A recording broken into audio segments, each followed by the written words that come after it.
Team India star wicket keeper cum batter Rishabh Pant పై Australia captain Pat Cummins ప్రశంసల జల్లు కురిపించాడు. టీమిండియాలో match ను మలుపు తిప్పగల ఆటగాడు రిషబ్ పంత్ అని కొనియాడాడు. సుమారు 20 నెలల సుదీర్ఘ విరామం తర్వాత Rishabh Pant red ball cricket లోకి రీఎంట్రీ ఇచ్చిన విషయం తెలిసిందే.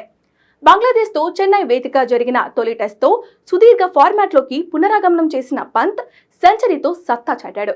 ఈ మెరుపు శతకంతో ఆస్ట్రేలియా జట్టుకు హెచ్చరికలు పంపాడు.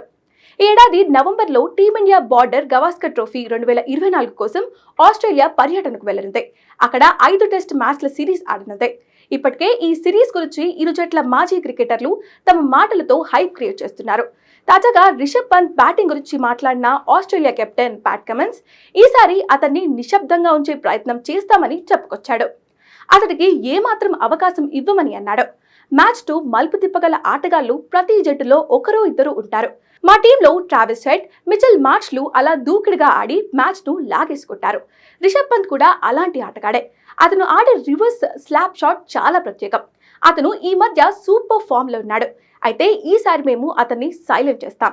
ఏమాత్రం అవకాశం ఇవ్వకుండా అతని దూకుడుకు కళ్ళం వేస్తామని కమిన్స్ చెప్పుకొచ్చాడు. అయితే కమిన్స్ చెప్పాడంటే ఆ పని చేస్తాడు. గతేడాది వన్డే వరల్డ్ కప్ లో అహ్మదాబాద్ అభిమానులను నిశ్శబ్దంగా మార్చేస్తానని తుది పోరుకు ముందు చెప్పుకొచ్చాడు.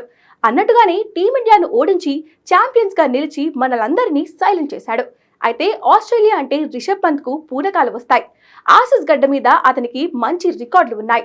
2020-21లో కంగారు గడ్డపై పంత్ సూపర్ బ్యాటింగ్ తో భారత్ ను గెలిపించాడు. గబ్బా టెస్ట్ లో 89 నాట్అవుట్ తో టీమిండియాను గెలిపించి సరికొత్త చరిత్రను లిఖించాడు. ఇక సిడ్నీ టెస్ట్ లోను చేతేశ్వర్ పూజారాతో కలిసి హిస్టారికల్ ఇన్నింగ్స్ ఆడాడు.